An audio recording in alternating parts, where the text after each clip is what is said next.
Bismillahirrahmanirrahim. Assalamualaikum warahmatullahi wabarakatuh. Perkenalkan, nama saya Muhammad SB Sidiki dengan NIM 2313010039.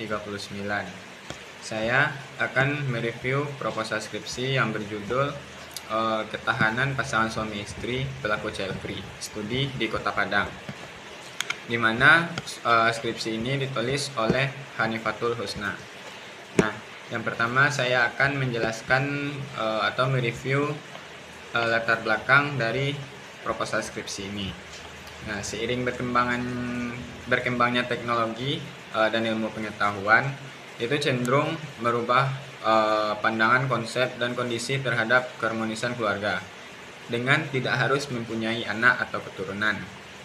Nah, dalam hal tersebut itu disebut dengan istilah child free. Child free sendiri itu dari bahasa Inggris yang artinya bebas anak. Nah, yang perlu kita pahami, ketidakmampuan untuk memiliki anak dengan child free ini berbeda. Bedanya adalah ketidakmampuan untuk memiliki anak ini itu ada beberapa alasan yang logis. Yang pertama, salah satu contohnya yaitu suami atau istri yang mempunyai penyakit yang tidak bisa memiliki anak.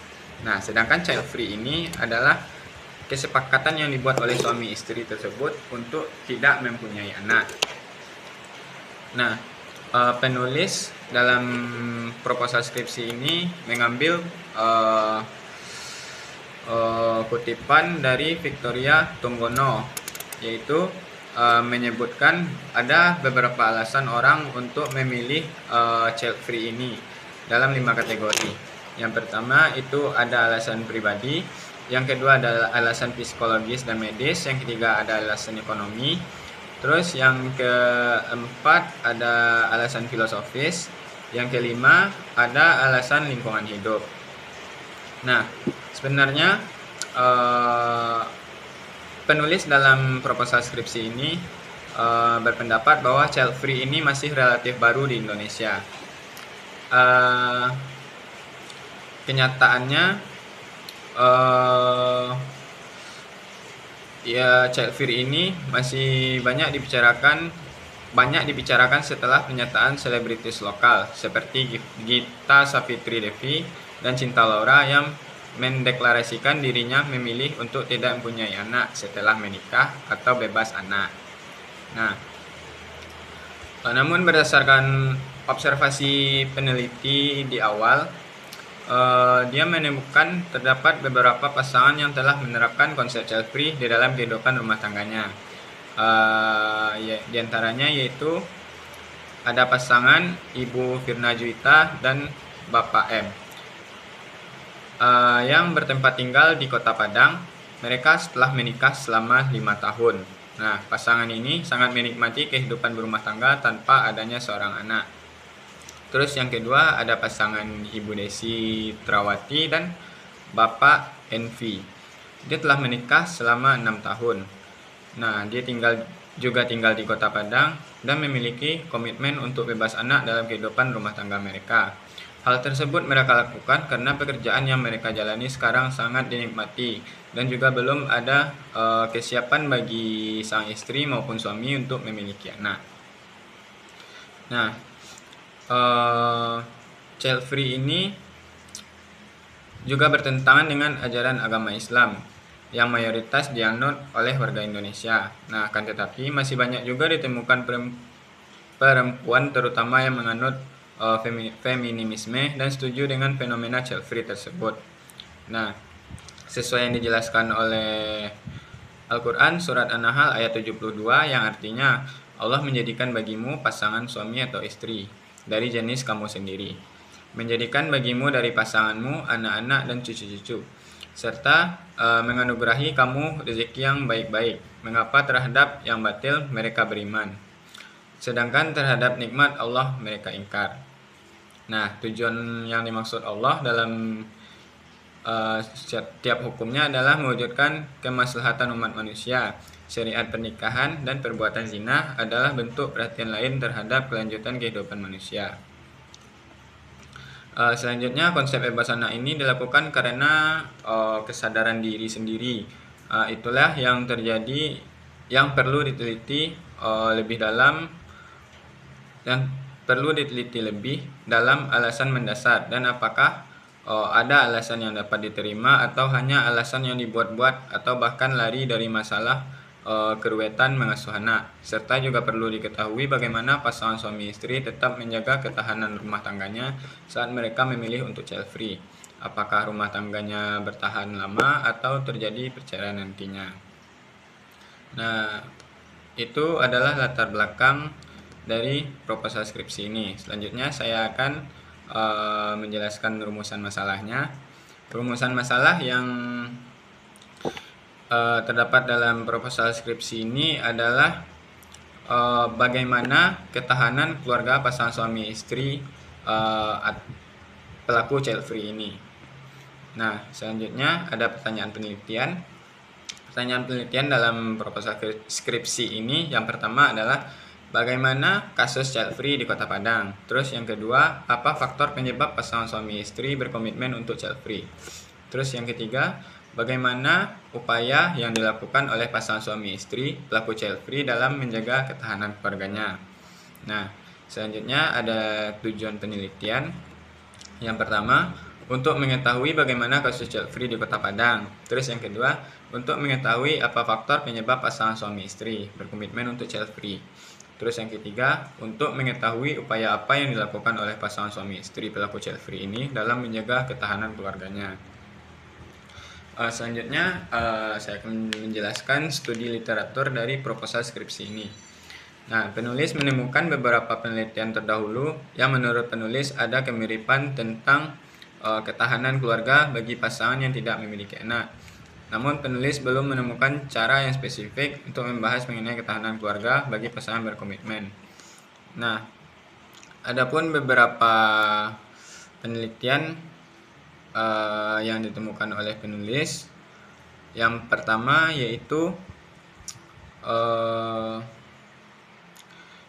dinamika psikologi pasangan suami istri yang belum memiliki anak. Itu dibuat oleh Herni Pasnawati dan Penny Maria dalam jurnalnya pada tahun 2019. Nah, dari penelitian yang didapatkan bahwa dinamika psikologis yang terjadi pada beberapa pasangan suami istri yang belum memiliki anak di Kecamatan Kikini Timur, Kabupaten Lahat, Provinsi Sumatera Selatan berdasarkan aspek emosi, penyesuaian diri, dan motivasi. Dilihat dari aspek emosi, mengalami perubahan dilihat dari awal pernikahan. Pasangan suami istri merasa tidak memiliki anak belum menjadi beban pikiran bagi mereka. Nah, seiring berjalannya waktu, hal tersebut membuat mereka merasa cemas dan khawatir karena belum memiliki keturunan. Bahkan sudah berpuluh-puluh tahun mereka menikah, belum juga memiliki keturunan. Sehingga mereka merasa pasrah dengan keadaan tersebut. Nah, terus ada lagi penelitian upaya pasangan suami istri yang tidak mempunyai anak dalam mempertahankan harmonisan keluarganya. Itu dibuat oleh Harifuddin Halim dalam jurnalnya pada tahun 2019 juga. Nah, penelitian tersebut bertujuan untuk mengungkapkan tentang upaya pasangan menikah yang tidak memiliki keturunan untuk tetap mempertahankan keharmonisan keluarganya. Dari hasil penelitian keluarga yang tidak memiliki keturunan menghadapi banyak tantangan, salah satunya adalah mempertahankan kondisi harmoni sosial. Nah, selanjutnya ada hasil penelitian lain, yaitu kepuasan perkawinan pada pasangan yang belum memiliki anak, yaitu dibuat oleh Puji Kristanti dan Christina Hari Suji Ningsi pada tahun 2017.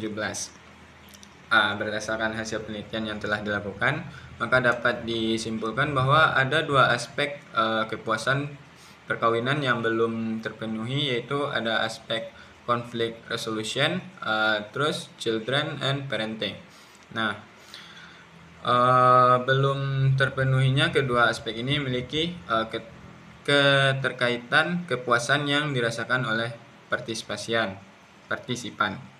Dengan adanya masalah yang dihadapi kedua pasangan, partisipan belum memiliki anak menjadikan kedua pasangan tersebut belum juga merasakan memiliki anak ataupun menjadi orang tua.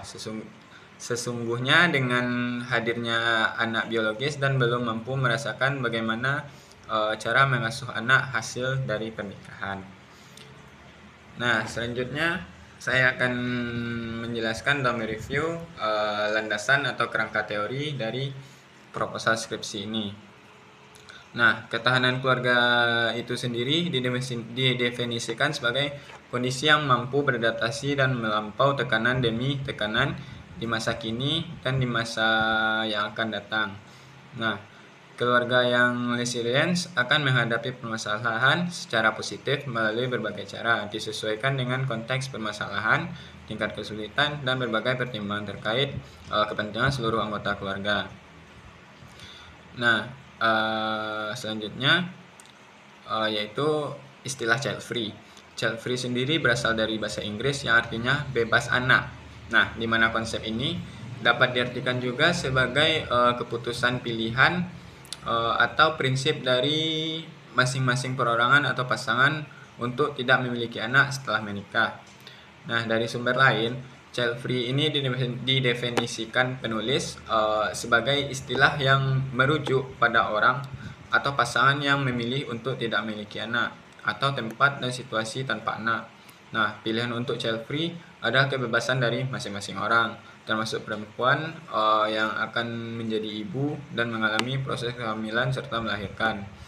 Nah, beberapa perempuan memilih untuk bebas dengan berbagai alasan. Alasan tersebut tentu saja sudah dipertimbangkan dan dipikirkan baik-baik. Nah, contoh perkembangan perempuan yang memilih untuk bebas anak ini adalah karena soal fasilitas yang layak untuk anak, keuangan atau finansial, terus pekerjaan yang mengharuskan pindah lokasi, serta lingkungan yang tidak mendukung. Nah, child free ini sebagai sebuah pilihan tentu memiliki dampak positif dan negatif. Nah, tapi untuk child free ini lebih dominan dampak negatifnya atau stigma negatifnya, yaitu misalnya dari masyarakat atau dari keluarga. Orang-orang beranggapan seperti ini, kayak child free itu ngapain sih menikah kalau ujung-ujungnya nggak punya anak. Kan tujuan untuk memiliki anak itu tujuan untuk menikah itu kan untuk memiliki anak, untuk meneruskan keturunan. Nah, jadi child free ini lebih dominan stigma negatifnya daripada positifnya. Nah, terus dalam pandangan fikih, child free diartikan sebagai kesepakatan suami istri untuk memilih atau menolak untuk tidak memiliki anak setelah adanya hubungan seksual dalam pasangan tersebut. Nah, hal tersebut dianalogikan dengan beberapa kasus yang hampir serupa dengan pandangan child free ini, diantaranya sama sekali tidak menikah, terus menahan diri untuk tidak bersetubuh pasca pernikahan, terus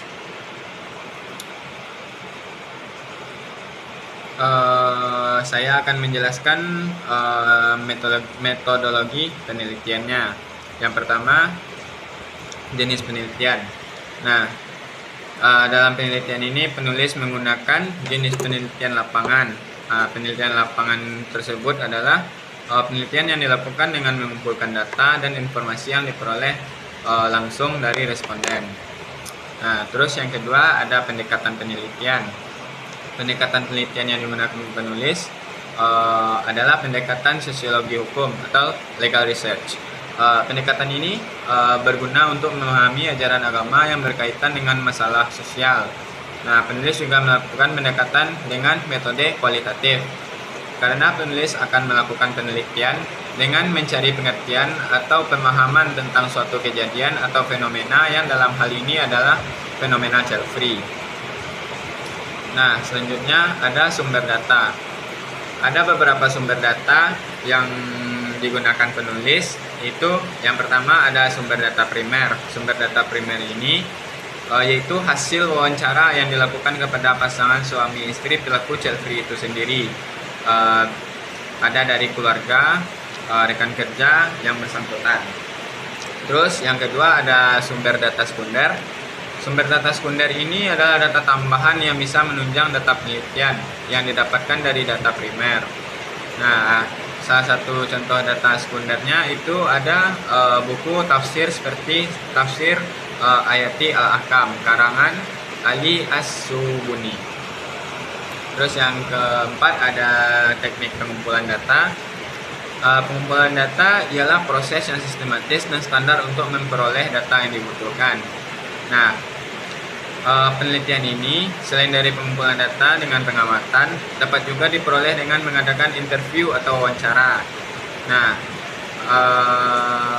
wawancara sendiri adalah proses pengumpulan data dengan jalan tanya jawab. Nah, jadi wawancara ini adalah penulis atau si peneliti ini melakukan wawancara atau tanya jawab langsung dengan si pelaku child free tadi.